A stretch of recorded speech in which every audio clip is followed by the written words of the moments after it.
And welcome to Arm to Urban Farm, the Baltimore edition. My name is Andy Pressman, and I've been communicating with you all over the past several weeks, and just very excited to get going here and have you all be a part of this unique opportunity. We're just really glad you applied and that you're willing to participate and share with us information and your experiences within urban agriculture.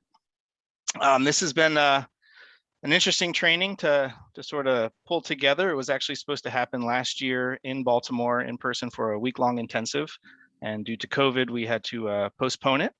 And then in terms of just getting things together for this year and watching and monitoring COVID numbers, we came up with this approach to host the classroom portions virtually over the next few weeks, and with a plan to be in person in Baltimore next month, beginning of October, for 2 days of farm tours and to continue getting to know one another and building out this Veterans in Agriculture network. So again, just really pleased to have you join us. We've got quite a few introductions to do today to start off with, and then we're gonna do a little bit of breakouts to get to know one another a little bit virtually. And then tonight we're gonna dive into whole farm planning as an introduction. And we're gonna finish up this evening. This is a 2-hour session. We're going to finish up with a sort of question and answer session with one of our past graduates, Stephen Nunez from Mind Your Garden, his urban farm in Fort Worth, Texas. And he's going to share with us a little bit about his experience in urban agriculture and also his relationship as being a veteran engaged in agriculture since he's gotten out of the military. So just also want to let you know in terms of the Baltimore component, we are carefully monitoring numbers and what's happening in that area as well as your locations, and your safety is of utmost importance to all of us. So we are taking it day by day, but some decisions will have to be made in the next few weeks if things change, because we're dealing with a lot of logistics with lodging, transportation, meals. So we're just, again, taking it day by day, but we'll keep you posted of any changes. But the plan now is to be in person bright and early October 4th, Monday, and then finishing up October 5th around 4:00 p.m. All right, so getting started here, I know you've all probably seen within the emails quite a few acronyms, particularly related to the organization I work for, the National Center for Appropriate Technology. So I guess I'll just start telling you a little bit about who NCAT is and what we do and how that ties into Arm to Urban Farm. So NCAT is a nonprofit organization that started in the early 1970s. And the mission of the organization is to help people build resilient communities through local and sustainable solutions that reduce poverty, strengthen self-reliance, and protect natural resources. And we sort of do this through, I would say, two sort of fields. One is through sustainable agriculture, and the other is through energy. So we have a lot of folks within our organization that work on energy efficiency components as well as renewables. And of course, there is that space in between of farm energy. So the folks you'll meet from NCAT this evening and throughout this training, we're all sort of on the sustainable agriculture side and a little bit within farm energy. We all have backgrounds as farmers and or working with farmers as technical assistance providers and educators. And we've all been involved with Arm to Farm since for many years, since its beginning. And I think Margot is going to share with you a little bit about the history and then about the training, but I think we're close to around 1,000 graduates. And just really pleased to have you be part of this group and this network, and also just looking forward to what happens next. That we just don't want to see this as a training that stops on October 5th, that we want to build this network out of veterans in agriculture and to continue to have peer-to-peer learning opportunities so that we can learn from each other and just stay connected as we sort of travel down this route of urban agriculture. So within NCAT, you may also see another acronym, and I apologize, in this field there are many, and in fact you'll learn here in a moment. We do have a site of materials for you all, and it includes an acronym cheat sheet, and perhaps we'll have them available in Baltimore too that you can take with you. And another acronym so affiliated with us is called ATRA. And ATRA is a Farm Bill authorized program within the USDA that since 1987 has allowed our organization to manage this program to provide technical assistance and education to farmers and ranchers nationwide. And so within that, there's maybe 25 of us located all throughout the country. I'm in the Northeast in southern New Hampshire, and we all have specialties within different components of sustainable agriculture, whether it's soils, livestock, crops, business planning, organic certification. So we're available as a free technical assistance program to offer any assistance you may need. We have a technical assistance hotline you can call to talk to a specialist. We have, I believe, over 500 publications that are on the ATRA website. They're all available for free. You can download or give us a call if you'd like a hard copy. We have lots of videos, and we have a podcast series we do each week that's available on the website. And we also do a lot of trainings and outreach at conferences all throughout the country. And I can see Margot has put in the chat the link to the ATRA website. I just prepare yourself. It's there's just a lot of information there. So yeah, it's just a really great resource. And if you have any questions, you can always reach us through ATRA. So before I go any further with the introductions and explaining who we are, what we do, I want to introduce a few folks. And starting off, I want to introduce my colleague, Carlos, who is in our Fayetteville, Arkansas office. And Carlos is managing the logistics of the Zoom for these sessions. So I want to make sure to not only have Carlos say hello and introduce himself, but also to touch on any logistical components related to this session. Hey everyone, Carlos Vences, and I'm MCAT's project assistant. Like Andy said, I'm based in Arkansas, so I'll be assisting with any technical questions or issues that may arise from Zoom or any of the other platforms that we'll be using today. Please reach out to me through the chat, email, or by phone. I'll put my information here on the chat box. And yeah, I want to do like a little Zoom run through for those not very familiar. So we can start off with like renaming yourself by clicking on the arrow in your individual Zoom box and selecting rename. We encourage you to access the meeting via video versus calling in, and have your video on so you can see each other and increase interaction. A few other functions we're using with Zoom in this meeting, which most are included in your bottom panel of your Zoom screen, would be the mute button, which we ask you to mute if you're not speaking to avoid background noise. We have the view option, which you can change your screen view in the top right of your screen to see side by side with shared screen and gallery view or speaker view and so on. The chat function, so you can select the chat function, the bottom panel, and the chat box will pop up on the right side of the screen, and feel free to use that for any questions you have and you don't want to hold for designated Q&A times. You also have on that bottom panel, your reactions button. We have the raising hand function. So you could use that to be called on for Q&A times. And also we'll be having several breakout groups during these sessions that we'll be sending you to. All you have to do is click the join room button when it pops up in your screen.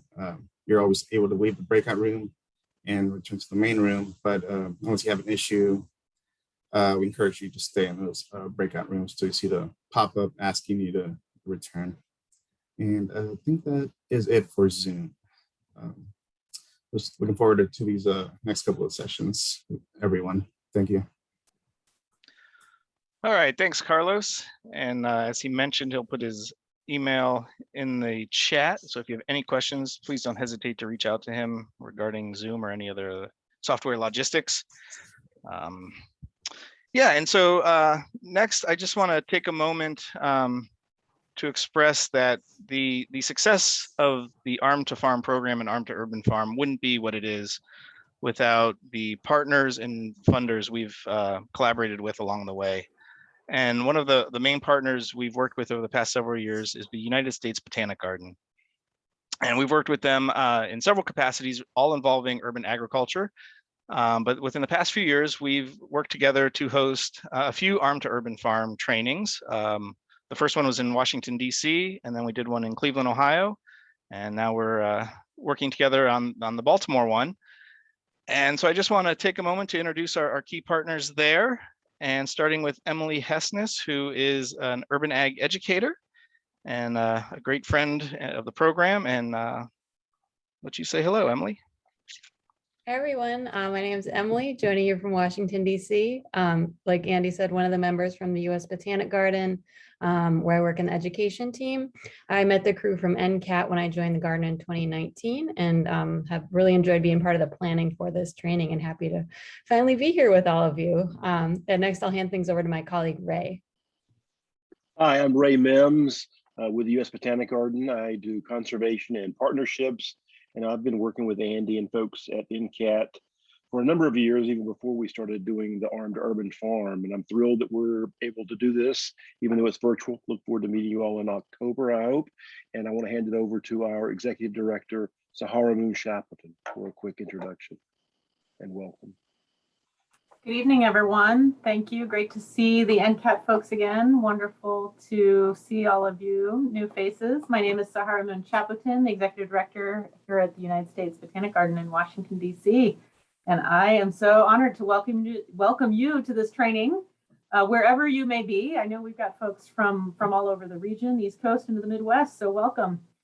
We're just so excited to be partnering with NCAT to kick off this first of its kind hybrid Arm to Urban Farm training. And just, over the course of the coming weeks, getting to know each of you. And so just really, really excited to kick this off. I want to start by thanking you for your service and noting that at the U.S. Botanic Garden, we've been engaging with veterans and military families over a number of years. And so it's a real honor to be able to extend that through this training. Previously, we've hosted members of the military who were at Walter Reed for monthly on-site programs at the garden, including in our kitchen garden, focusing obviously on the food crops we're growing there. We've welcomed the local chapter of Mission Continues for field trips and classes. We've had military families join us at the garden for educational festivals in collaboration with Blue Star families. And we've used our exhibits to educate the public about veterans' contributions to agriculture. We've highlighted programs such as Denver Botanic Gardens work with veterans to farmers. So as I said, really thrilled to expand this engagement through this urban agriculture training program with NCAT. And I really want to thank you all for taking time from your busy lives, especially during these pandemic times when our schedules sort of seem out of our hands these days with everything that's coming at us. So thank you for being here. As Andy noted, this program grew out of earlier educational collaborations that we had with NCAT.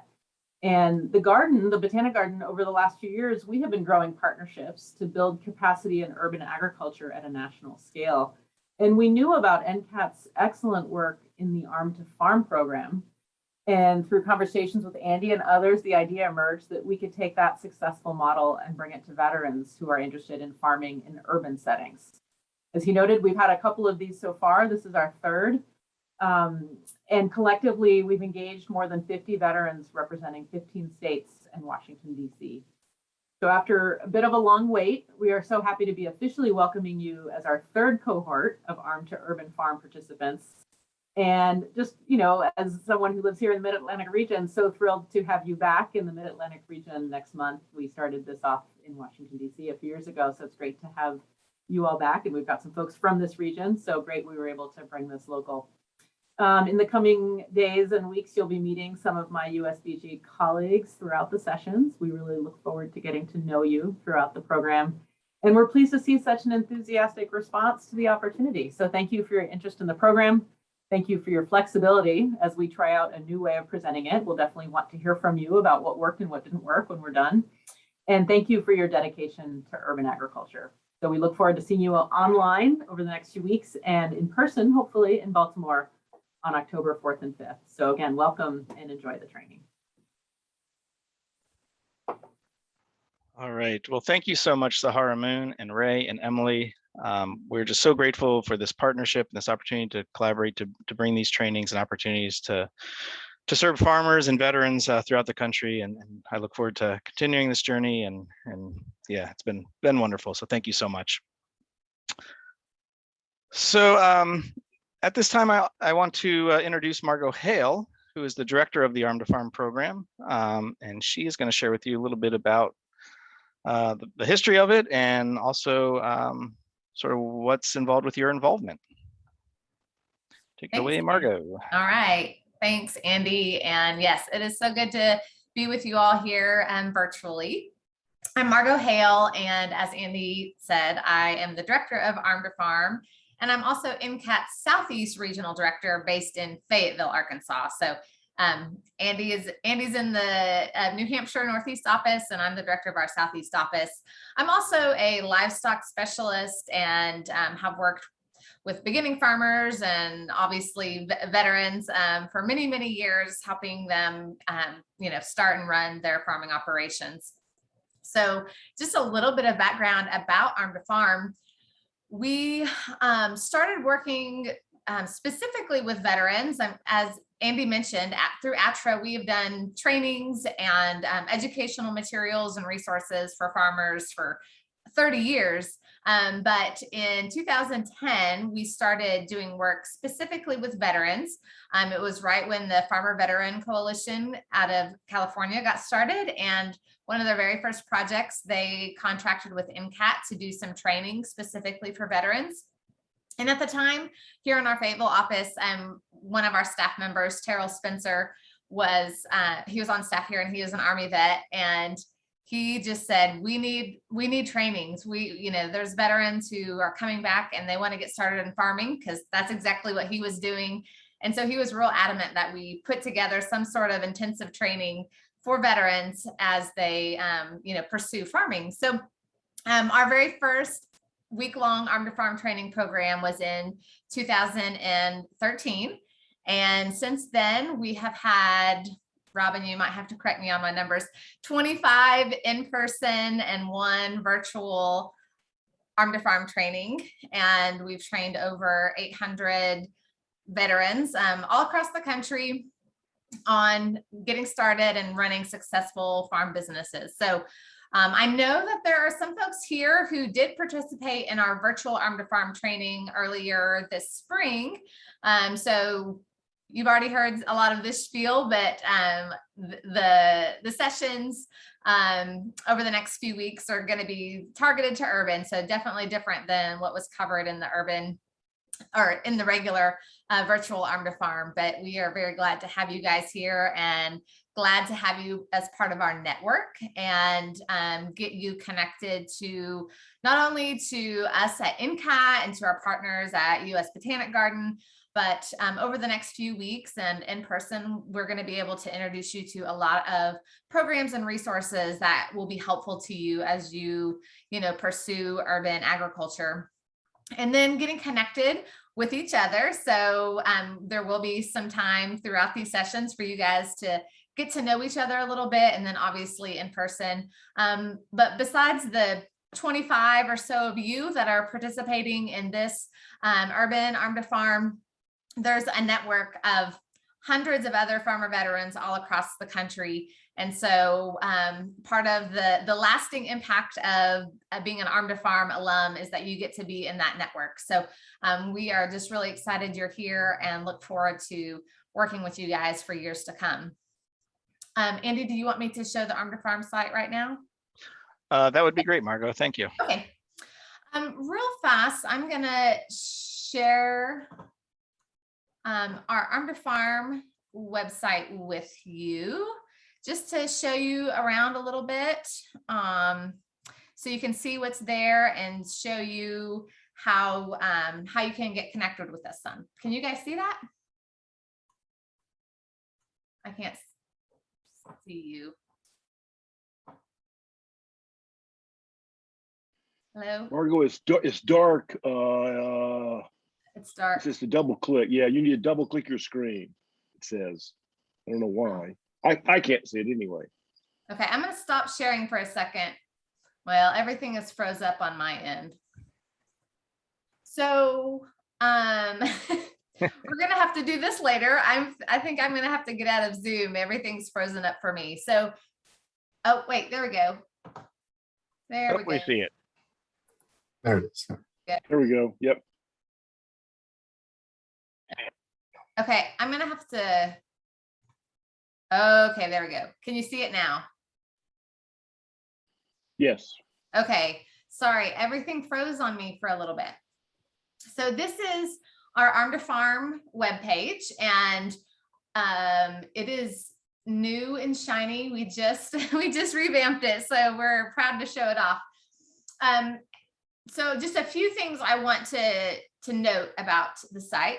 One is we have an events calendar, and so we post relevant events that you might be interested in, so you can check that out. Some of them are NCAT events, but we also post other events that we know about, and these specifically are for farmer veterans. So definitely check out that calendar. You guys already went through the application process, so you don't need to know about that. I really want to show you the Join Our Network page. Since we've already talked about our network many times, I want to make sure you know about this. So here you can sign up for our specific Arm to Farm newsletter that is launching soon. We haven't actually sent out the first Arm to Farm newsletter yet, but we will. And this is a way to make sure that you're staying up to date with all of our NCAT and Arm to Farm events. And we have a Veterans in Agriculture listserv, and this is an email listserv that has hundreds of farmer veterans and resource providers, educators that work with farmer veterans all across the country. And so once again, we use this to promote events, share new resources. You can use it to ask questions, any way that you want to use this email list to communicate with other farmer veterans, with our NCAT folks, and with others across the country. And then we have an Arm to Farm Facebook page. And this is, once again, just a way to stay up to date with events. Robin shares great resources, shares resources and things from our partners. So that's a great way to stay connected to us. And we will send this out. I can't show it to you right now, and we'll send it out in a follow-up email. But we also have an Arm to Farm alumni Facebook group, a private group of all of our Arm to Farm alumni that you guys will be able to join. And once again, we post, people share pictures or ask questions, or we share events and resources. So once again, just lots of ways to stay connected to us and make sure that you guys are able to get the resources that you need. That's what we're here for after this training, is for you to ask us questions. We're here to give you all the information you need and to help you along your journey.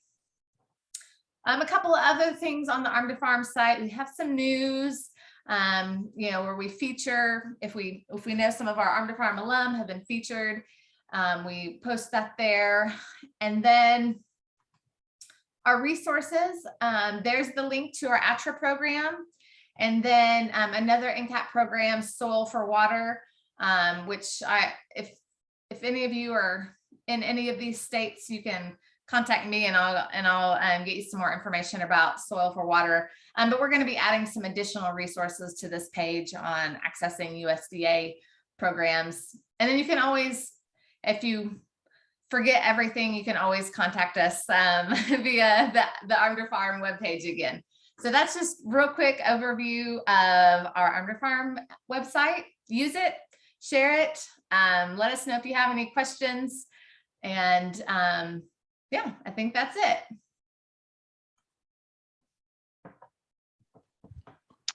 All right, well, thank you, Margot. And I saw on the contact page there that beautiful picture of you and Robin. So I want to introduce Robin, the Arm to Farm coordinator.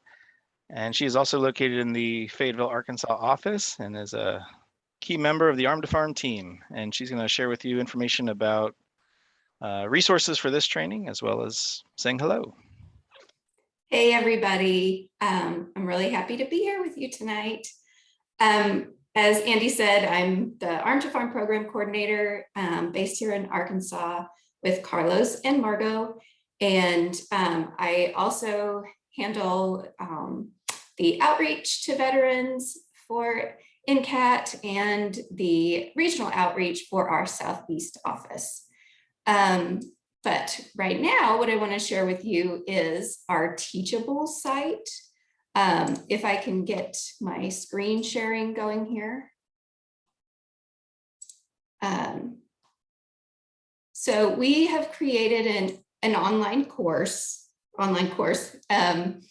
just a space online for us to house resources for you guys during this class. And hopefully you can see my screen. Can you guys see it? Okay. So I'm going to send you guys this link. I'll put it in the chat. If you were in the virtual Arm to Farm earlier this year, when you get to this page, all you have to do is press login and enter your login information that you did previously, and it will take you to the, excuse me, the course site. Let me see if I can log in here so that you can see what it looks like. Hopefully this works. And hopefully my computer is not too slow. Okay, so here it is. So like I said, that's if you already have a login from the previous virtual Arm to Farm. And then once you get to this page, you'll just click on that and it'll take you to the course curriculum. And this is where we're posting digital resources. So once you get logged in, if you ever can't find the Zoom information in your email, you can come here and find it in this section.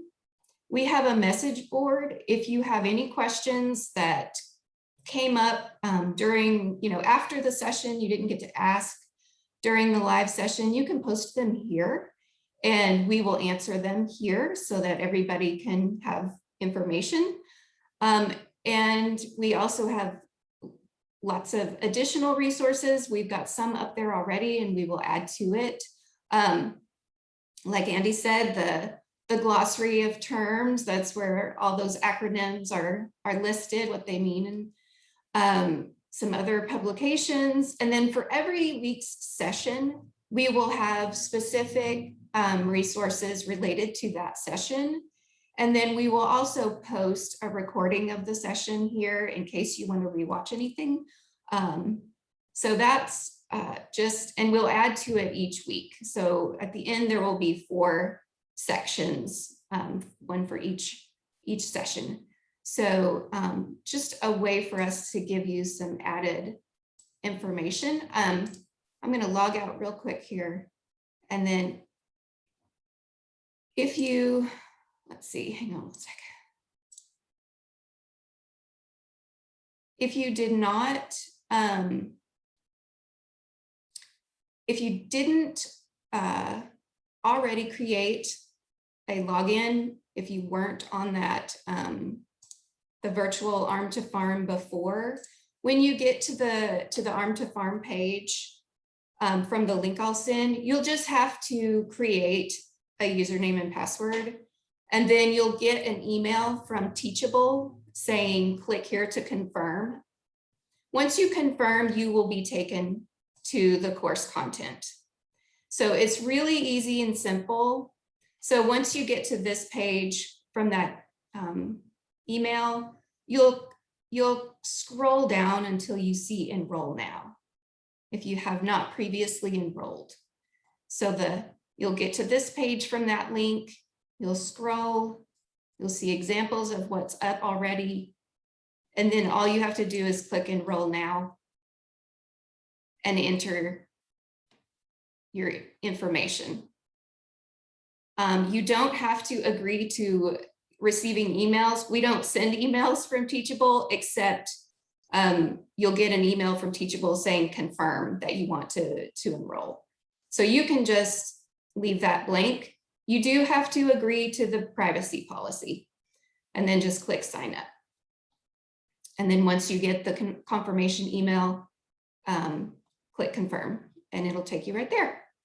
So if you have any questions about Teachable, just reach out and I would be happy to help you get set up. I think that's it.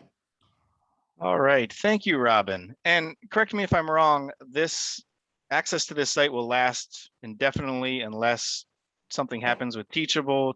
At that point, we will notify you all that we're either going to move it to a different platform or whatever the outcome is. But from as far as we know, you'll have access to the site forever using your password and login, and that it is a closed site just for this course. Yes, that's correct. All right, thanks again.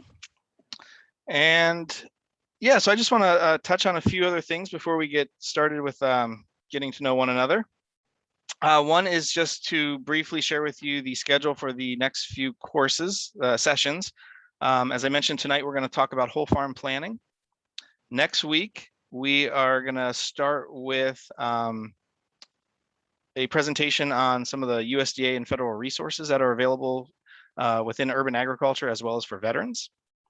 And then we have a second presentation for next week, which will be Seth Wilner from University of New Hampshire Cooperative Extension. He's going to focus on business and financial planning. And then the third week, we are going to start with a presentation on sort of the legal aspects of starting and operating an urban farm. Everything from business structures to possibly understanding some of the zoning considerations for an urban farm. But we're going to have a lawyer present who's very familiar with these components, and he's going to share with us sort of the nuts and bolts of the legal aspects of managing an urban farm. And then part two of that week is a presentation by our colleague Tammy, who's going to present on marketing and branding your farm. And then the final week is I'm going to give a presentation on intensive crop production. So it's more of the production week, starting off with intensive crop production and soil health. And then our colleague at NCAT, Catherine, out of our California office, is going to present on urban agroforestry. And so that sort of rounds out the virtual sessions. I just want to go over quickly, sort of reiterate what Margot talked about in terms of sort of the goals of this program.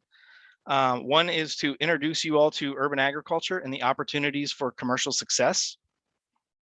We're going to focus heavily on sort of the business and financial components, as well as marketing and production. We want to expose you all to resources that are available to you all. And as you've heard several times, we really want to create and build this network to support veterans in agriculture. And finally, we want to make sure that this isn't just a one training and then we're sort of off on our own, that we want to make sure that we're connected, that we offer peer-to-peer learning throughout this journey, and that we're available as technical assistance providers and educators, that we're available to provide resources and information as per your needs and to help you manage towards your goals. That being said, and sort of as seeing some of the nuances of working within the Zoom platform, we understand that life in some aspect is tough right now for everyone, whether it's related to the COVID pandemic, weather extremes happening wherever you are in the country right now, or to recent global events that I'm pretty certain are on everyone's minds. So we want this time together, and in the relationships we build through this network of veterans in agriculture, to be a safe and trusted place, both for the virtual and the in-person components of this training. And we understand that you may not be able to make each of these virtual sessions. So as Robin said, we are recording them. And if you are unable to make one of these sessions or want to go back and just review, they will be in the Teachable site. And I'm guessing each session will be under the folder for that session. All right. So I do have a couple asks as well. The first being that we respect the privacy of each other and our fellow participants, and to not repeat what is said in the group that may be considered confidential. This is an intensive training. I'm going to share information about my farm. I'm hoping that for you all, whether you're in the planning phases or actually operating an urban farm, that you are comfortable in sharing some of your experiences. And we just want to make sure that whether they're business related or marketing components, whatever it is, that this is a safe space and that these components stay confidential within the group. I do ask that you participate. whether it's through the chat or hopefully you can unmute yourselves and just ask questions. That's really what this is about, is peer-to-peer learning and creating this cohort of urban ag practitioners.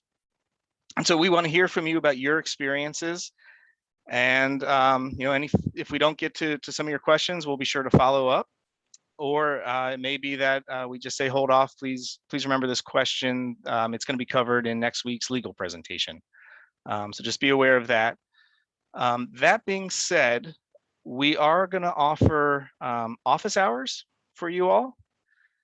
They will be on Tuesdays, and this is just through September, so before each of the next 3 classes.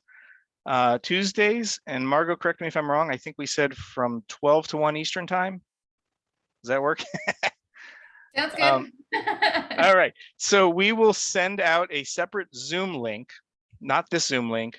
So if you have any questions or just want to join in on sort of office hours or just an open conversation, we'll be available. I know I'll be available, Margot, most weeks, and possibly some of our other colleagues who will be presenting later on, just to be available to answer any questions you may have and to learn from you all as well.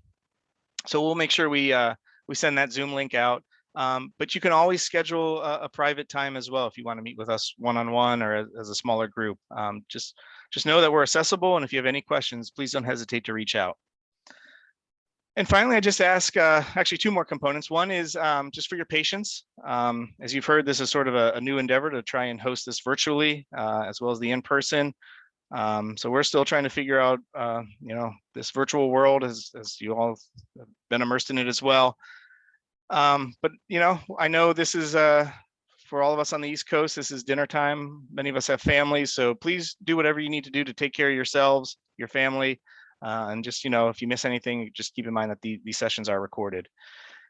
And finally, we just ask for your feedback. It's really important for us to know how we're doing and what your needs are.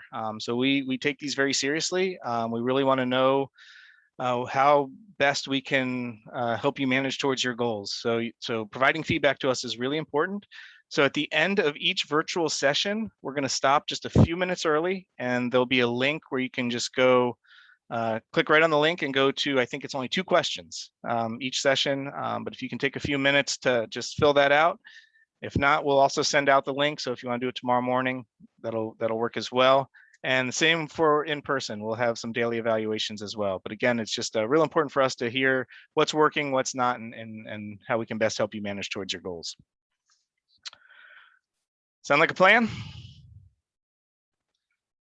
All right. Well, I think that's pretty much it in terms of sort of getting through the introductions of ourselves and understanding sort of the components of the training. So I think we can sort of dive into the breakouts, which Carlos is going to assign everyone a breakout room with one other person, 1 or 2, depending if you're with a spouse or business partner. And we have a couple questions we want you to sort of focus on. You'll have about, I don't really want to call it speed dating, but it's getting to know one another within about 3 minutes per person. So this is an opportunity to share your name, where you're located, perhaps which branch of military you served, although please keep in mind that not everyone in these rooms will have served in the military, but it's good to know which branch you are in. Also, we want to hear about if you're currently farming, any information about your farm, what you grow, what type of markets you access. And for those of you still in the planning phases, sort of your vision and what you're hoping for to get out of this, out of urban agriculture. And then finally, the last question is, what are you most excited about for this training? It'd be great just to hear to share with each other what your expectations are and what you're excited about over the next few weeks, as well as the in-person component. So on that note, I'm going to hand it over to Carlos. He's going to match folks up, and like I said, we'll do this a few times so you can interact with a couple folks, and then we'll sort of regroup. All right, and dive into whole farm planning. Hopefully you all had a great second round of introductions. I look forward to meeting all of you who I didn't get to meet previously here. And so we're going to dive into whole farm planning.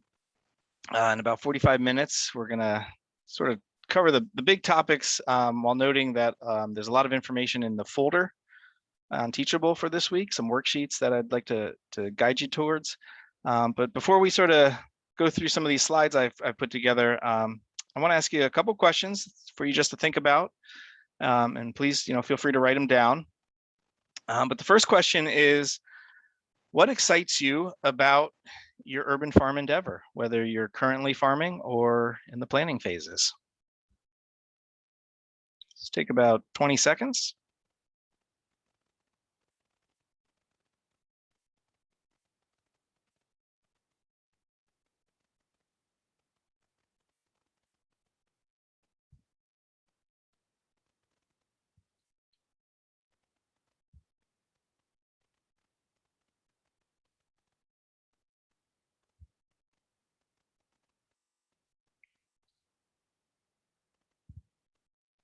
Okay, hopefully everyone's thought of something exciting. Second question, what are some of your biggest challenges in starting or managing an urban farm?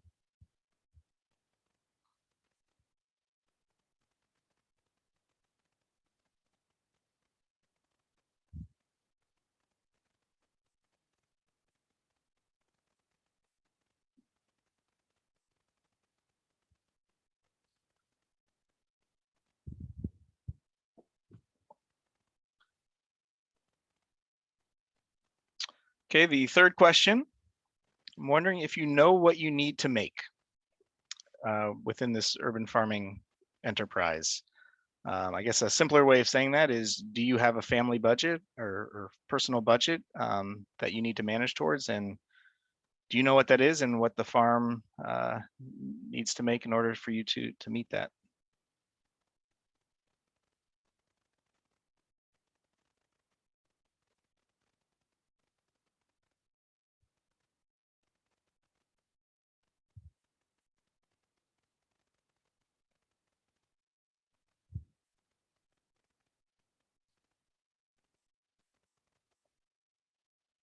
And the last question, where do you see your operation in 3 to 5 years?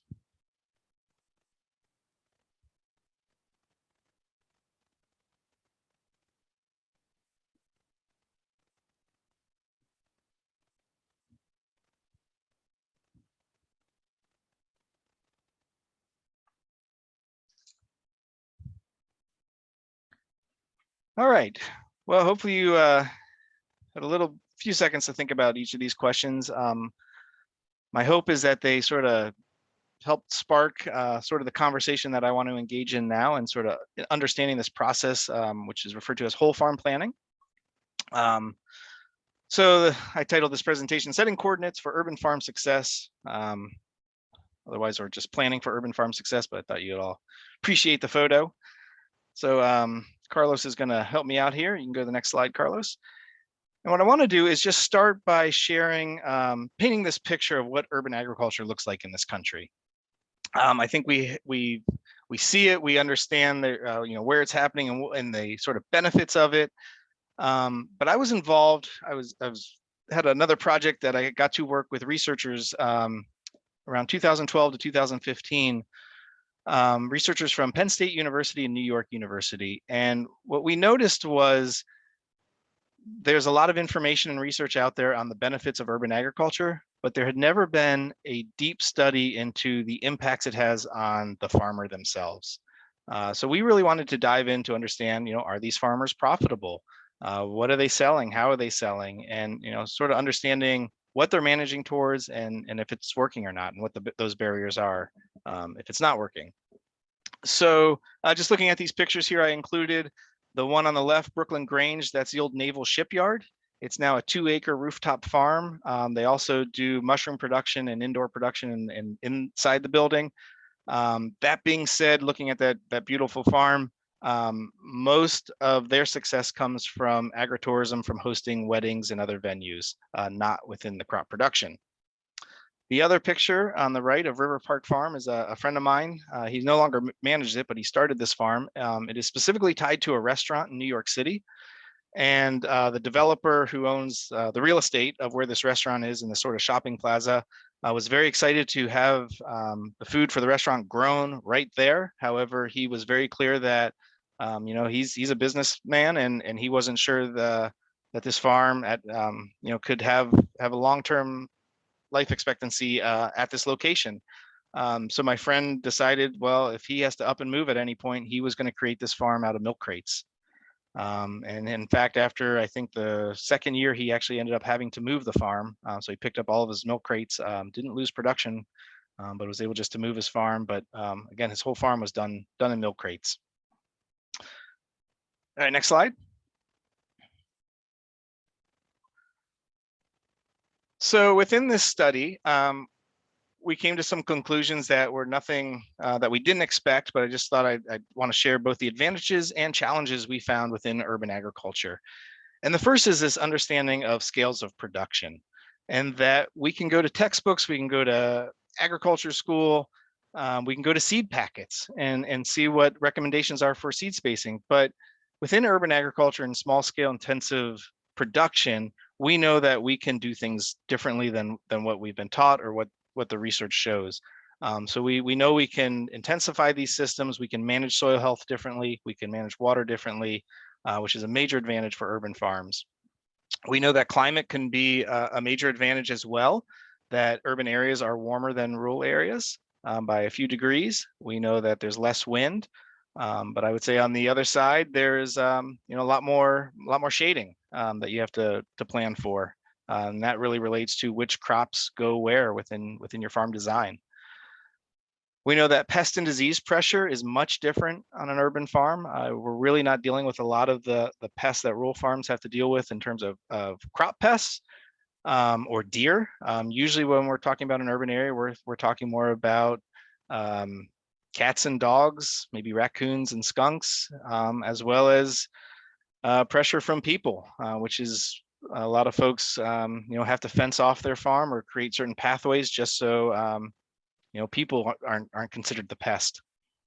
And also being in an urban area, there's greater access to markets. Just being in that location, being able to get to market quickly really has its benefits. I know when I sold it, farmed in Virginia and sold at some markets in Washington, D.C., it was an extremely long day. We were up at 4:30 in the morning, had to get to market. You're selling all day, and you have to pack up, come home, unpack, do chores, and it was just a really long day.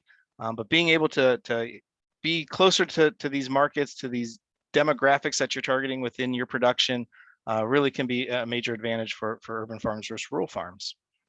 This picture here is a picture I took on top of the Waldorf Astoria in New York City. It's the chef's garden. He grows all his own herbs and a few vegetables on top of the roof, as well as a commercial apiary that he helps manage. It's another beekeeper, but if you go to the gift shop there, you'll be pretty surprised the price for honey there. All right, next slide.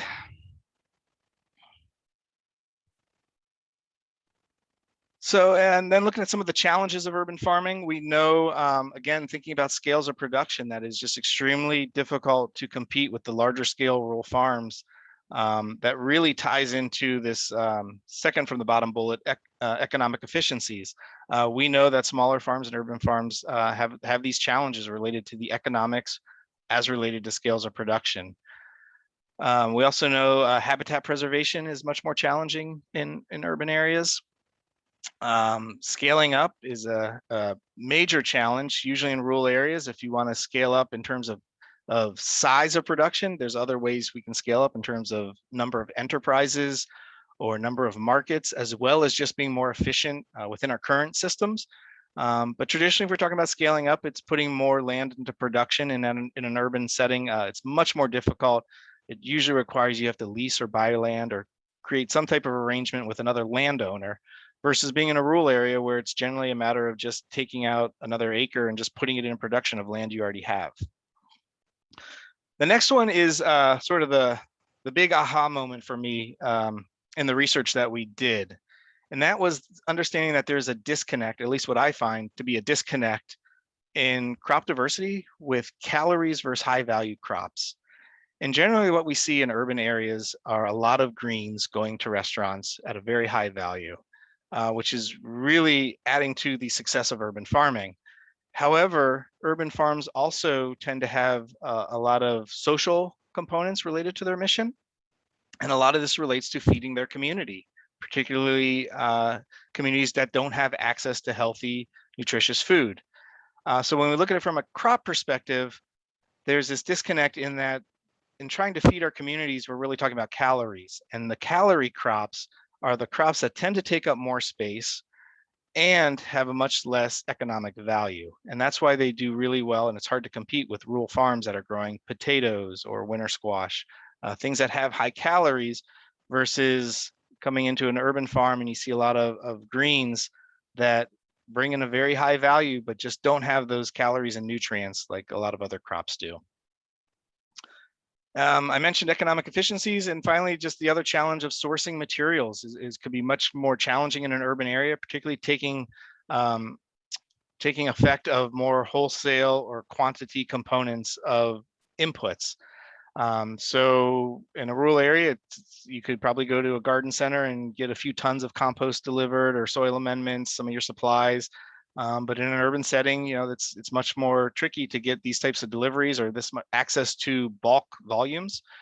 So it may be more of a component of going to your local hardware store or garden center and buying things that are already pre-bagged and having to haul them yourself. So there is that sourcing of materials, but it also relates as well to economic efficiencies. Just looking at this picture here, that is actually in Baltimore of a farm I worked with about 10, 12 years ago. And it may be on our list for touring in October. Next slide, Carlos. All right, so I want to show you go through this real quickly, about 6 slides of just some of the data we received out of this study. And definitely tying it back into whole farm planning. And so first is understanding scale or size, which you can see here about half of the farms we researched over 200 farms, and about half of them were all within that 1 to 5 acre range. About a quarter, if not, a little bit less, was about an acre or less. But I want to point out here these larger scale farms, which you may be scratching your head saying, like, how is there a 50 acre urban farm? What we found out is a lot of farms qualify under the ag census, or what they report to the IRS, as an urban farm, when in fact what we found out is they may have a very small plot, or perhaps their farm store or market within an urban area, but most of that production is happening in a peri-urban or rural area. So when we saw this data and we saw that there are 60 acre or more urban farms, definitely raised some flags, and we had to do a lot of diving into as to why they qualify as an urban farm, which traditionally is not what we think when we think about the size of one. Next slide. So next week, no, 2 weeks, we're going to talk, the legal conversation is going to sort of talk a little bit about business structures. And so what we found, just want to point out real quickly, about 34% were within the nonprofit business structure of an urban farm.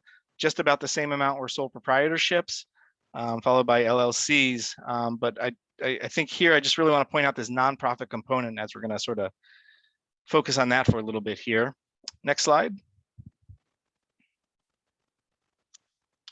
I don't think this is much of a surprise, but a majority of the farms are vegetable operations. As you can see here, of the 200 plus farms, there are some livestock components, which is definitely interesting. But you may be surprised by the fish component. I know there's a lot of interest in aquaponics. But what we found out in our research is with the aquaponics farms that we were in touch with, most of them were not making money on the fish. They were making money on the vegetables. So that's sort of how this chart came out. The few that were making money on the fish were losing money on the vegetables. So what we found out is within aquaponics, it was either a one or the other, but we really didn't find successful models of where these types of systems were profitable within both enterprises. Next slide. So here is the sales sort of categories, and I don't know if this is a surprise or not, but over 90% have less than $10,000 in sales. And I think this really targets what I want to touch on today is, what are you managing towards? And sort of that question I asked a few minutes ago, do you know what you need to make within your farm? There's definitely the scale component, but again, looking at the far right side of over $1 million for an urban farm, that's pretty shocking. Again, that relates back to what we believe to be farms doing most of their production outside of the urban area, but still their main address where they're filing their taxes and everything comes down to their urban component. At this time, I would say there could be one game changer in this, but that's not part of this training and not part of this research, and that is cannabis. In states that it is legal, this definitely, this chart would look different. Next slide.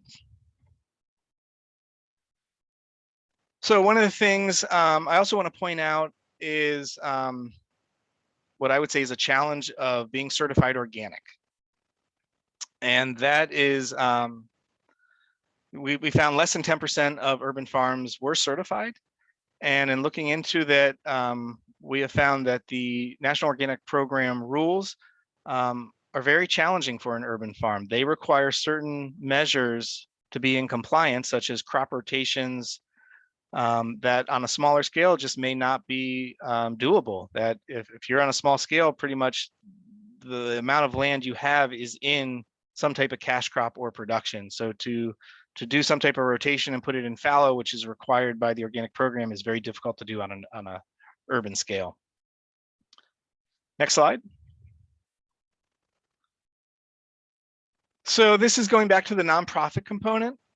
And I just want to point out here this component of fundraising, that an urban farm, a nonprofit farm has this ability to access foundations and grants that most commercial farms, well, there are grants out there, but it is just a different world. So, and this definitely creates some rifts at markets when you have nonprofit farms competing with like a sole proprietorship commercial farm, urban farm, in that the commercial farm, its income is based on sales versus a nonprofit farm. It doesn't matter how much they sell. They're still going home, still getting the same salary or hourly rate. It doesn't matter how much they sell. So there is sort of this competition within farmers, whether you're on the commercial side or the nonprofit side, and sort of what your income looks like. The picture on the bottom is a farmer I worked with in New Orleans. He was a full-time math teacher, and now he's transitioned to full-time farming. That is his farm right there, but I love the picture because you can sort of just take him out of it and put him on any farm anywhere, and he's just got that that picturesque farmer to him. Next slide. So again, just looking at this component of nonprofit versus commercial and whether or not you're able to make a living from it. Again, I think that the big take home here was that more than double the amount of farms that we interviewed were not making a living off of their farm, that someone on the farm had an off-farm job or there was some other type of income coming in. Next slide. So like I said, I was really pleased to be a part of this study because we had never seen anything like it. But then there was another study done 2 years ago, which really supported our research, and I was just really pleased to see. And this study, which is also I posted in Teachable, so you can have access to that as well, was conducted by USDA Agricultural Marketing Service and Cornell's Small Farms Program. And so what they looked at is 14 commercial urban farms in 13 cities across the US. And sort of the big take home messages from their research was there is this huge barrier within urban agriculture of access to land, or I should say affordable and usable land. So we'll sort of definitely be talking about that as we engage over the next several weeks. They also found that urban farms often depend on revenue generating activities beyond agricultural sales, which I just had mentioned in the previous slide, that either someone has an off-farm job or there's some other type of component besides just selling vegetables. And for a lot of these, it's agritourism, hosting events, weddings, other things that are really the prime income generator for the urban farm. They discovered that farm viability depends upon continued interest in local foods, with the concern that if if there is less interest in local foods, that it's going to have a huge impact on the survival of urban farms. And I think we started to sort of see how this works within COVID last year, within this huge amount of interest in buying from local farms and not going to grocery stores, to which a lot of farms scaled up or worked together to bring in products from other farms that they weren't producing. But even just seeing in the short amount of time that this year is different, that interest has declined. So definitely something to pay attention to. As I mentioned earlier tonight, that urban farms are usually socially motivated. They have some type of social mission, and that can either be more part of their mission, can be more than what they're concerned about in terms of economics, or somewhere closely related. But we'll definitely be visiting some farms in Baltimore that have a social mission, and how they manage towards that mission as something I look forward to hearing more about. And finally, is that there's just a lot of constraints on urban agriculture. There's a lot of things that go into it. And so sort of the final take-home message from this study was that urban farms cannot be all things to all people. I think that's sort of a good take-home message. As we sort of dive into what we are currently managing, or what you think, what you're planning for in the near future with your urban farms. So next slide, Carlos. So this is one of my favorite slides to share. The chart, the graph is nothing new. It definitely, you may have seen it. It's sort of the common message of farm viability within your time frame of starting a farm to where you are now. And the reality is that over 85% of farms, not just urban farms, fail within the first 5 years. And in fact, I believe that's within any type of business, not just agriculture. But what I like about this chart is the language that John Hendrickson, who is a farmer in Wisconsin and also works with the University of Wisconsin-Madison, sort of incorporated into this. It just really spoke to me. For those of you who are farming or have farmed, hopefully this really resonates with you. But basically, you start off, and Carlos, if you want to hit the enter button once, things really work out at the start. You're at market, you're selling, you're meeting your customers, you've got your hands in the earth. It's just a wonderful experience. But at some point, you hit this peak, and you can hit enter there, Carlos, and something happens.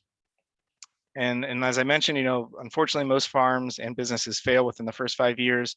But there's something that happens, and Carlos, you can keep hitting enter a few more times.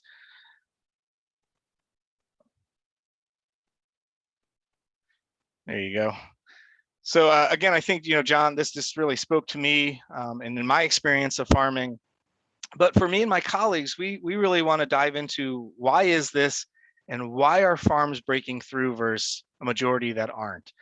And I think from my perspective, it really comes down to, next slide there, Carlos, is having a plan, having a roadmap, or some type of filter that you can filter your decisions through, whether it's a formal business plan or a one-page business plan, which I'm not a fan of. There are lenders who only require a one-page business plan. To me, that just is not enough information, amazingly, to get you a loan, but to drive your business, to help you manage towards your goals. So what I have seen in the farms I've worked with, those that are able to make it out of that pit of despair, have really focused on a business plan that includes things of who's involved with the operation, how is it set up, what are your products and services. It includes a marketing plan. I put down the 4 Ps. I know some educational information has more Ps, but I guess by chat, or please unmute yourself. Is anyone familiar with what the 4 Ps to marketing are?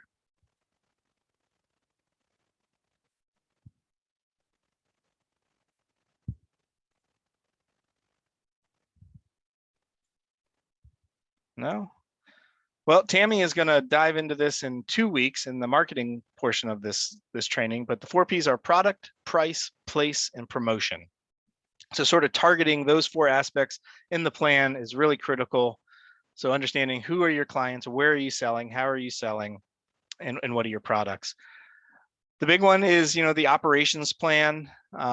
This can be everything from standard operating procedures that, for example, if I'm not on the farm that day, and someone can just pick up that plan and understand what has to be planted where and when, versus other components of the management structure, how the farm is organized, as well as the risks. And I highlighted this or bolded it because I think a lot of times this gets left out of a business plan or out of your considerations for managing towards your goals.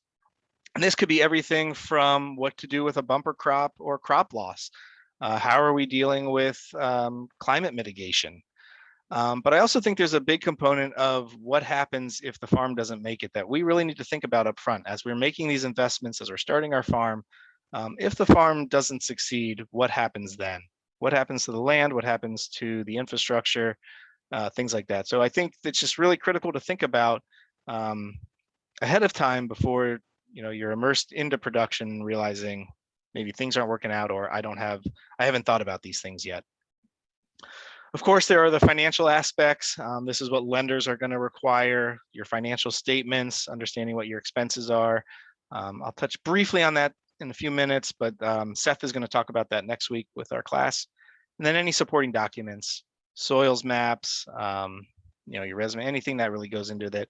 But again, this can be required by whoever this business plan is for, but just for yourselves, having this map, having this filter to run your decisions through, I think is really critical and really what allows farmers to help manage towards their goals as related to that last diagram. Next slide. So really what when I think about what are the big questions, the big take-home message, at least for this session, but for all of this urban farm training, is to understand what is your product. I think a lot of us come into this thinking this is what we want to do, but until we start diving into some of these questions I'm about to share with you, we may understand that product is not suitable for our farm, our soils, or our markets. So we really coming in with what we expect to be raising or growing, it could be one thing, but we really have to ask some certain questions to make sure that our product fits our goals. Understanding who our customers are, and then really asking, are our markets and land adequate to allow us to manage towards those goals? And one of those being, is it a profitable enterprise? And finally, sort of what tying all this together is, what is your holistic goal? And next slide. So I keep sort of talking about holistic goals and whole farm planning. So let's sort of define that. And within whole farm planning, it is a process which can be used by the farmer or farm family to balance the quality of life they desire with the farm's resources, the need for production and profitability, and long-term stewardship. So really it's understanding this quality of life. What are we managing towards? And I just put in a few pictures of my family. The one on the left in the hammock, that's about four years ago or so, but I have 3 kids and I've got to balance family life along with farm life, along with my full-time job at NCAT. And so how do we do that and stay sane and stay profitable? Also noting in the other picture, that lake and beach is about 300 yards from my house. So in the height of tomato season, my kids really want to be in the water and not watching their parents pick tomatoes all day. So it's, again, finding that balance within that quality of life. Next slide. So it's also, with this holism or holistic goal is understanding that the world functions in wholes. And I'd say, ironically, you're going to hear, I think in the legal presentation, legally the importance of separating out your enterprises. That being said, I would encourage you to also understand that the farm should operate as a whole, even though you may have legally separate enterprises, but they all operate together in some capacity, whether it's through your management, through the same soil health components, whatever it is. But we operate as wholes, and that's really critical here. Next slide. So within the process, the first step is to understanding who all the decision makers are. Initially, you may think it's just you as the farmer, But one of the things we want to emphasize within this training, and that's why we have asked either spouses or business partners to apply for this as well, is that there's more decision makers involved. And if you're a nonprofit, it could be board members. If you're a community supported agriculture market channel, it may be some of your members that are involved with the decision making processes. But there are worksheets in the folder for this session, one to help understand who the decision makers are in your operation, as well as what resources not only you're currently managing, but that are available to you. So once you have that information, we can then dive into defining the whole. And there's sort of 3 steps to this. One is starting with the quality of life. And so this is sort of your value statement or how you wish your life to be. And it's done usually in the present tense.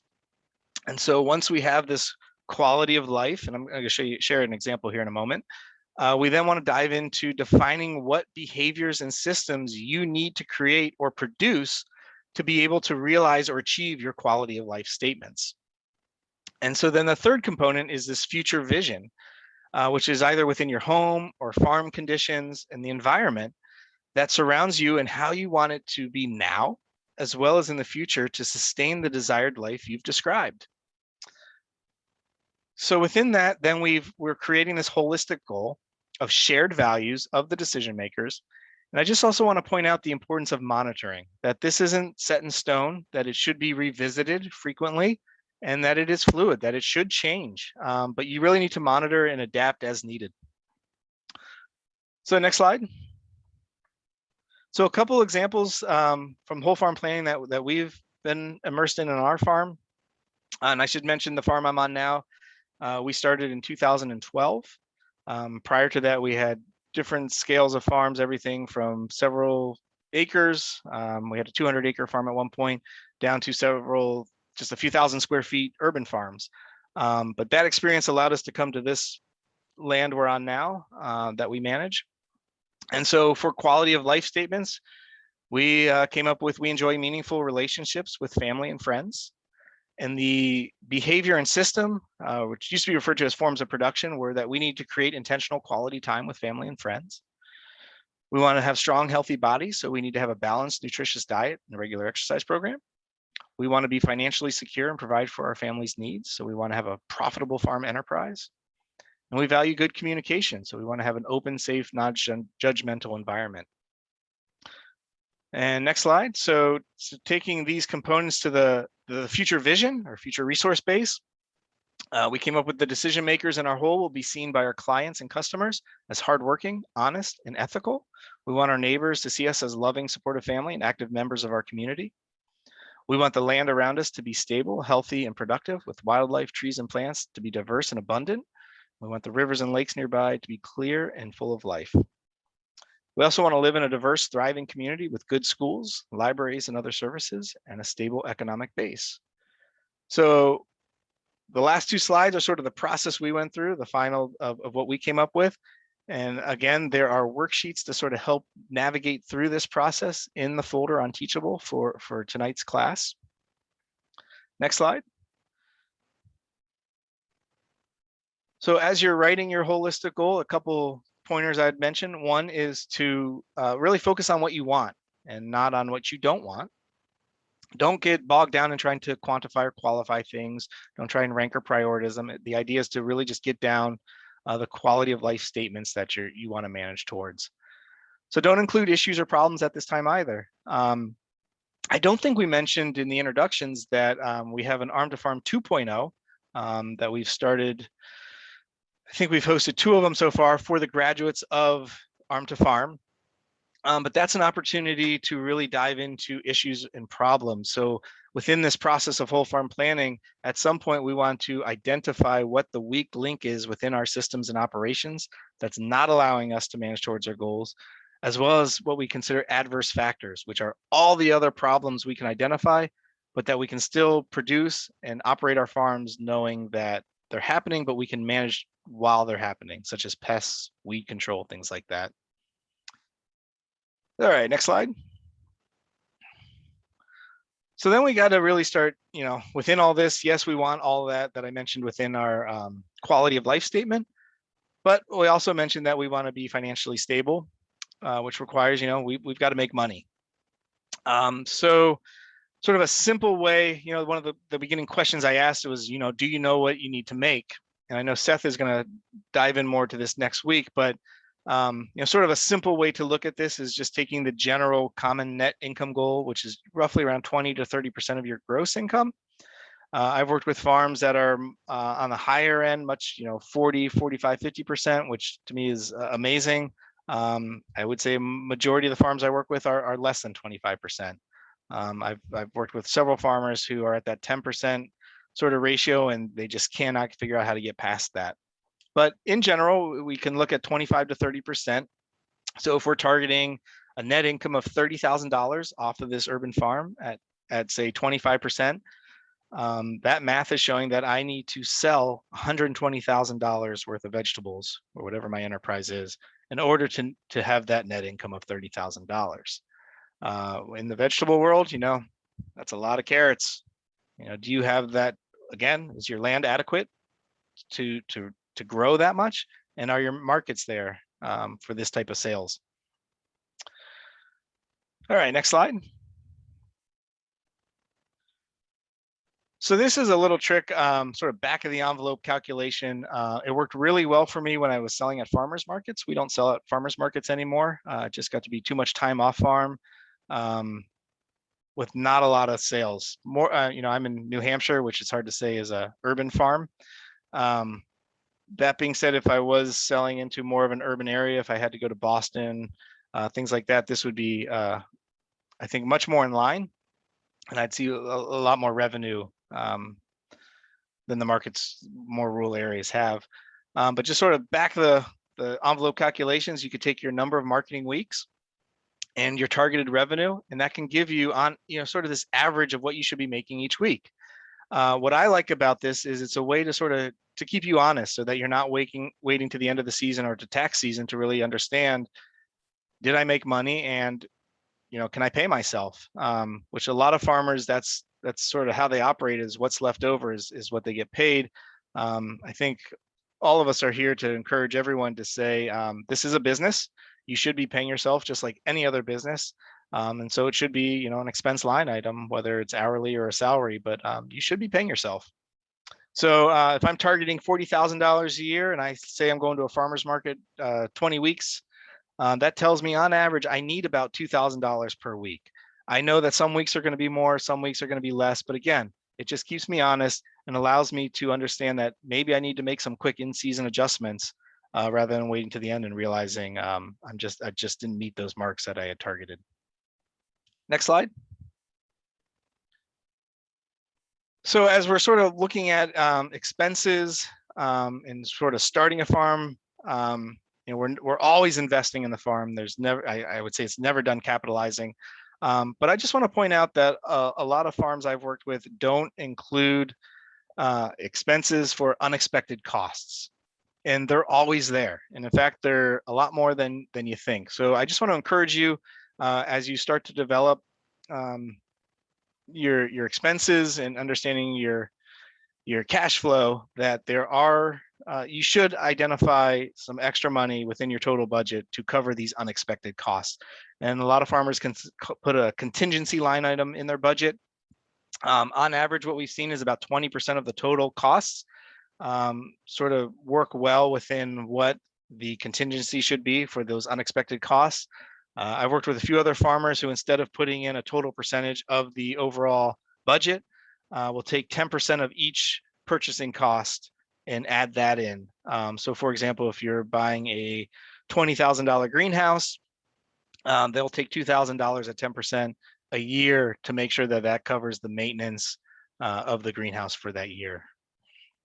I do have on here bootstrapping, which I know a lot of folks sort of that's their plan to get started. They don't want to take out loans. They just want to use what cash they have, which I think is great, especially for getting started on a small scale on an urban farm. But I think at some point when you sort of dive into these numbers and understand your cash flow and to sort of meet the demand in your markets, I think it's okay that we can say we can embrace taking out loans as long as we know we can pay for them, but that there are opportunities beyond bootstrapping to help manage towards our goals and be successful. Next slide. So quick question here. We've got about 5 minutes before Stephen's going to join us. So I'm just going to go quickly here, but question for you all, please unmute yourselves or put in the chat. But if you're a new farmer, urban farmer on 1 acre and you have limited funding, how would you prioritize your capitalization efforts? Would it be in a greenhouse for starting plants? Would it be in a tractor or walk behind tractor to help prepare the ground or do other things depending on the implements? Would it be a cold storage unit to cool and hold produce? Would it be a delivery vehicle to get to market? Or would it be irrigation? Any thoughts? Normally, if we were in a classroom together, I'd have you raise your hands and we'd definitely see. I would do irrigation. Okay. Any other folks for irrigation? We have a greenhouse. I'm for irrigation. All Yeah, right. same here.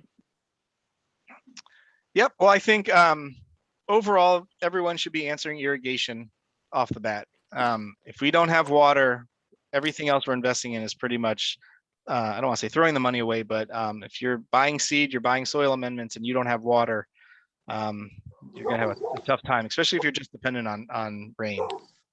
But if I take irrigation away, I saw someone put in greenhouse. Any other thoughts, at least A through D?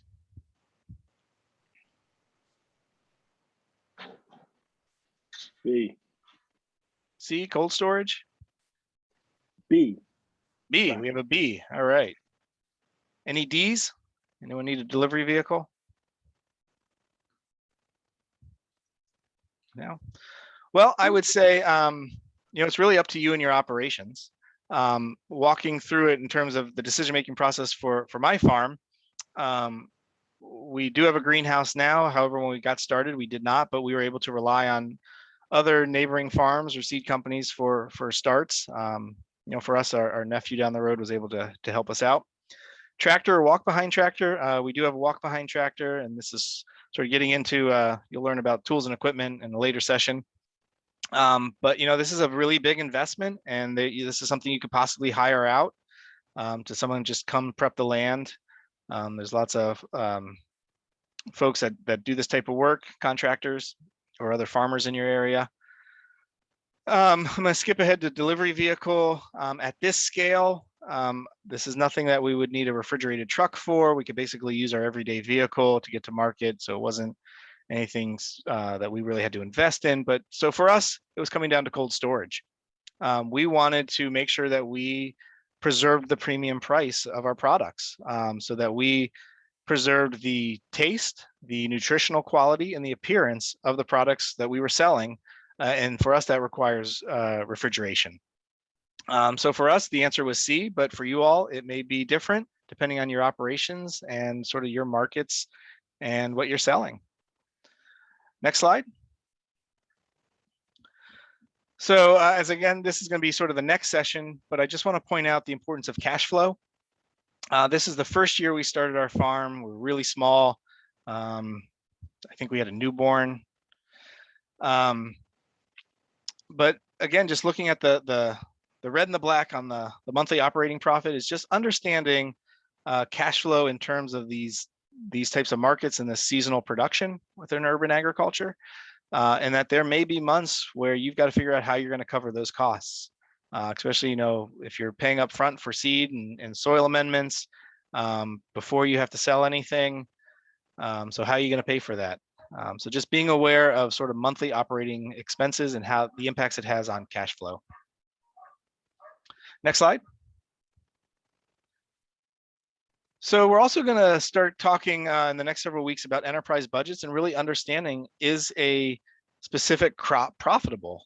And if it's not, why are we growing it? There may be reasons why, but just having this type of information is really important in the decision-making process. And I just want to say too that coming up with this information is extremely difficult, especially if you're a new farmer, because it really requires records and data to help feed this information that you may not have access to for a couple of years. But overall, I would say, if you're growing multiple crops, this isn't something you want to do for every crop right off the bat. You maybe want to start with 1 or 2 crops and sort of build on it each year. But this information just really allows you to see what's profitable and what's not, and how it helps you manage towards your goals and quality of life. Next slide. So here's just a simple chart you can use just to help sort of map it out instead of getting into all the details of the last one, but just putting down the certain enterprises you have, the labor costs involved, the material costs, equipment costs, and then any notes you have. But again, just to give you an idea of what crops make money, which ones aren't, and why are we growing them. Next slide. So this is sort of the example that why I want to share that with you is because it can help make decisions such as this, where we had a restaurant contact us saying, would you provide us one of these 2 crops? We had a limited amount of land, but because we had this information, we were able to look at the profit margin and figure out which crop we were going to grow. Hopefully you can understand the decision we made here, as it's pretty significant between onions and garlic. Next slide. And as I mentioned, this is just really the importance of record keeping. And Margot gives a great presentation and has a lot of great knowledge and sort of tricks of the trade for record keeping. But really having a system in place that we can share with you all sorts of software that's out there, different systems, whether it's QuickBooks, whether it's a farm program. But I think the key thing is it's got to really work for you. If you don't want to use it, then what's the point? So it's got to be something you're comfortable with, and that it definitely should tie into your holistic goal and decision-making process. That yes, they're important for your tax reasons, for filing a Schedule F, and for obtaining credit. But records really are heavily involved with the decision-making process. So having a system in place to do that. I think a lot of farmers really tend to, stack up their receipts in a shoebox or somewhere until the end of the season. But I think the importance of having a system, especially so you can make quick in-season adjustments, is really important. So I think I got one more slide here, just to sort of the key takeaways, and you can go ahead and hit enter there a couple times, Carlos. So one is defining the lifestyle you want. I would encourage you to start small and diversify before putting all your eggs into one basket. Making sure your systems are in place, that things work, and that you have diversity within your markets as well as your crops to help manage those risks. To use your goals, your business plan, and records to make informed decisions. And as I've mentioned too, just to allow for change, you've got to monitor, and you can adapt quickly depending on your scale and the type of operation you have. But just keep in mind that your holistic goal should stay the same. So on that note, we're going to share with you a video of Mind Your Garden and Stephen Nunez, who attended the 2015 Arm to Farm we held in Texas. He is an urban farmer in Fort Worth.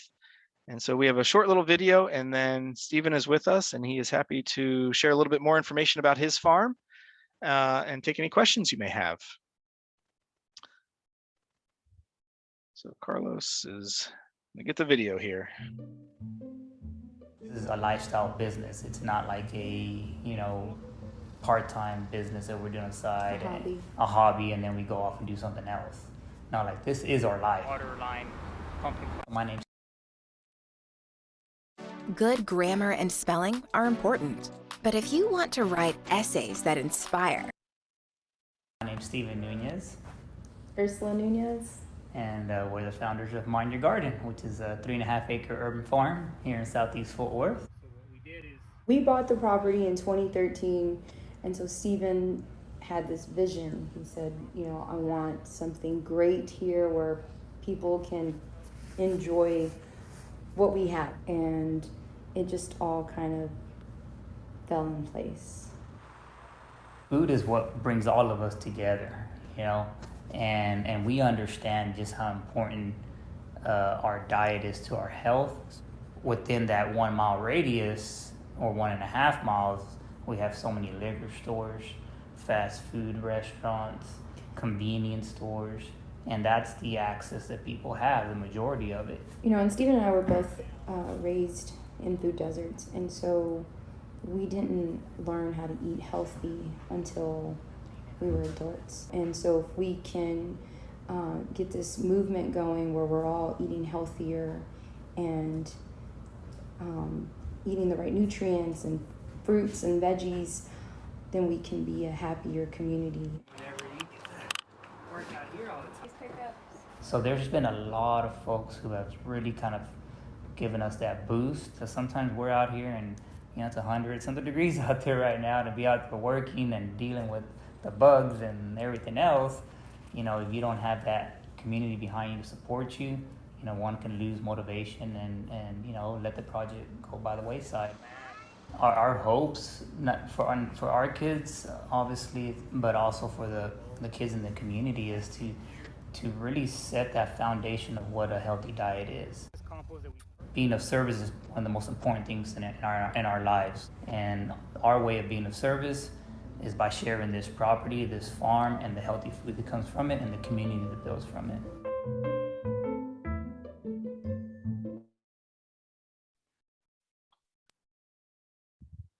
All right, thank you, Carlos. And at this time, I'd like to welcome Stephen. As I mentioned, he attended the 2015 Arm to Farm training we held in Texas.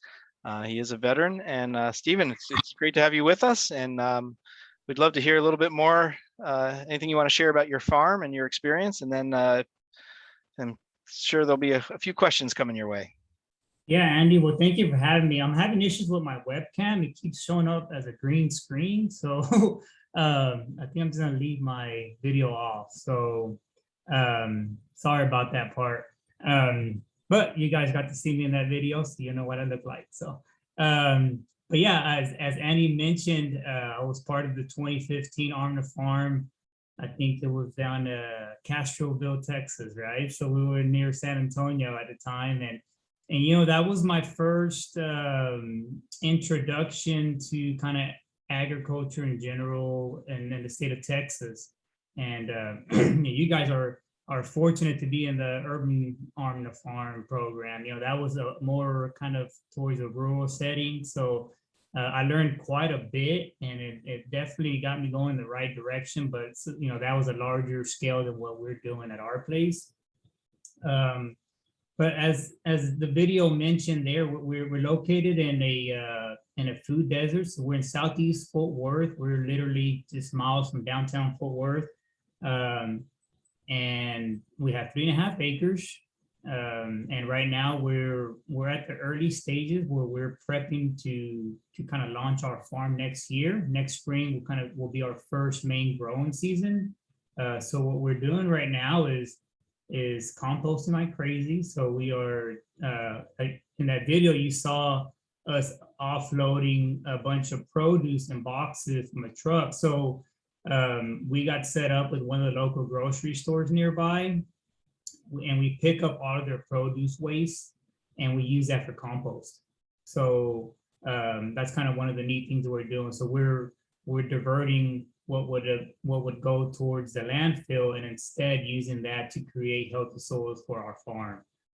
So that's kind of a win-win situation. The grocery stores don't have to fill up their dumpsters as fast, and we're redirecting stuff from the landfill, and that helps to feed the beds that we're going to be growing food on. So we mix that with wood chips. So we have a tree company that comes by and drops off wood chips regularly, and that's kind of how we've been working our beds this year and in preparation for next year. So our mission at Mind Your Garden is to help people achieve healthy lifestyles, and we're doing that using 3 pillars. And the first one is increasing access to healthy food, right? So we're in a food desert surrounded by liquor stores and convenience stores and fast food restaurants. So we want to be able to have a healthy option. And then the second one is really our primary focus is going to be education. So education on how to grow food, on how to prep food, but also on nutrition. So nutritional education is going to be a big focus of what we do on the farm.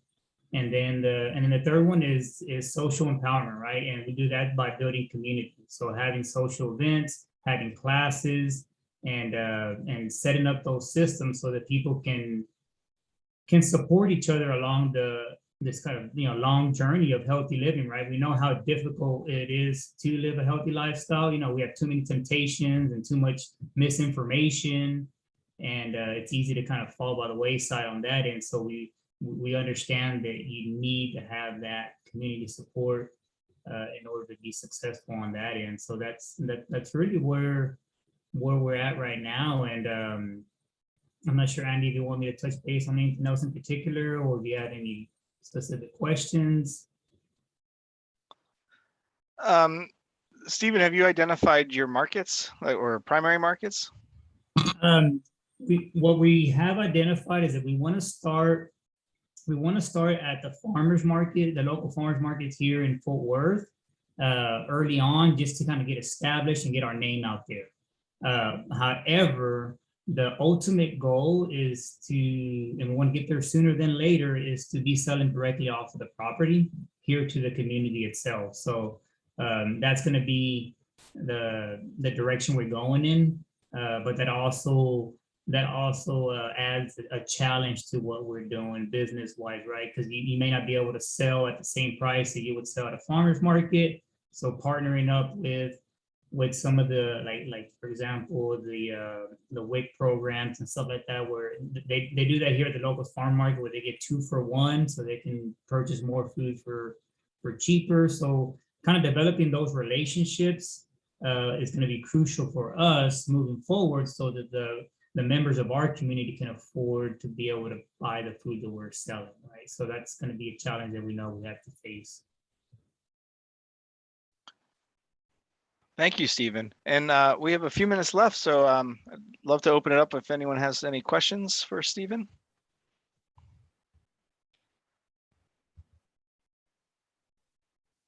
Yeah, hey, I got a question, Stephen. When you and the wife decided you were going to do the farm, did you already have a farm in mind? Did you have like family donated plot? Did you have that already preset? Like, the reason I ask is I've been through Arm to Farm before, and I've actually put myself in a position where what comes first, the egg or the chicken? Am I buying the farm, or am I finding the market? Do I look for the goal? I haven't really established that right now, and it keeps morphing as I basically change ideas. So how did you guys come up with it? Well, that's a good question, Charles. We actually purchased the property in 2013. We purchased it from my parents, so they owned it since 2006. So having that property kind of up front by the time I actually went to the Arm to Farm in 2015 was beneficial at that point, because I already had a piece of land that I was working with, and I kind of had a vision for it, at least a rough vision. So yeah, so I think definitely having that piece of land is going to be important in your development of your farm plan, because it's also like, where are you located? Who's, kind of Andy said, have you identified, who your market is? What's your mission?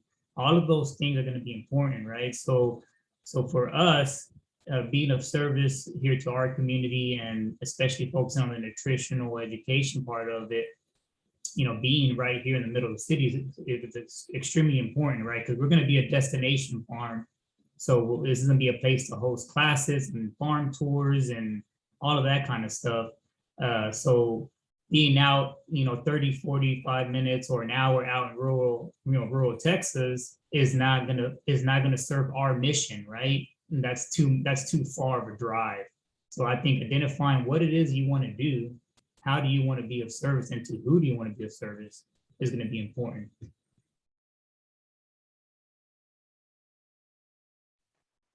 I hope that answered your question, Charles. Yep, cool. Any other questions for Stephen? I have a question. I know you say you had the land, but what made you want to connect with the grocery stores and start your own composting instead of buying it from someone else? Like, what was that process like? Well, that's a good question. One of the things that we focus on here on the farm is sustainability, right? So trying to figure out ways to be more sustainable and be an example of that, right? So composting is one thing. So the idea of redirecting produce waste was quite appealing for us in that regards. But one thing that I would recommend is to start reaching out to any other organizations that focus on either farming or healthy eating, nutrition, sustainability, anything within your community. And the beauty of being in an urban environment, there's usually tons of organizations that are working on those missions to some extent, right? To some scale. And what we did is we partnered with one of the local organizations called Grow Southeast, and they help urban farms in the southeast sector of Fort Worth get established to serve the community, right? So there's 5 of us, 5 farms underneath their banner, so to speak. And through them, we also connected with the Blue Zones Project.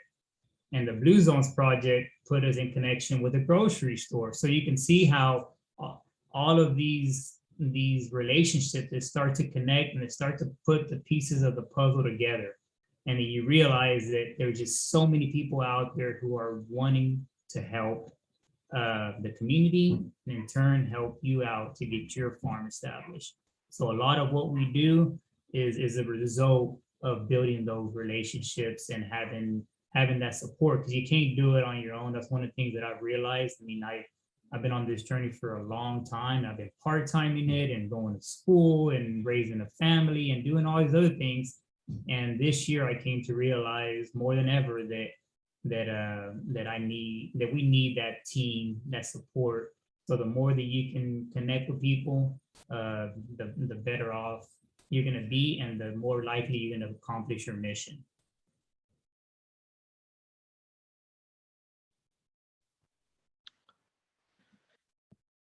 All right, maybe we have time for one more question.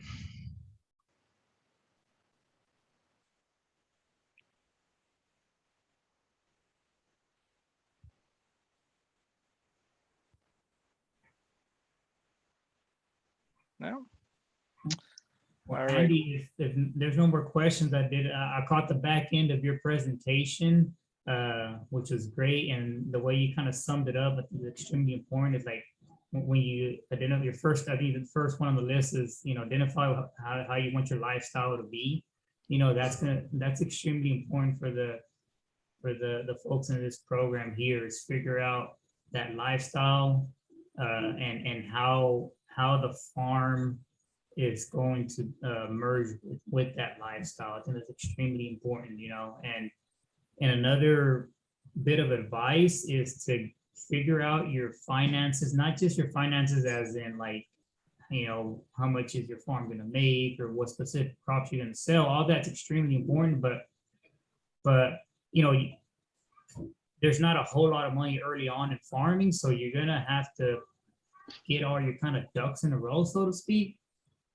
So that's one thing that we focused on, is like paying off debts, simplifying your lifestyle. If you can simplify your lifestyle and reduce your overhead costs on how you live, right? Like not having new cars and the brand new house and on clothes and all that kind of stuff is going to make it so that you have less stress and less pressure on you as you move forward with the development of your farm, right? The farm itself is already going to be extremely stressful.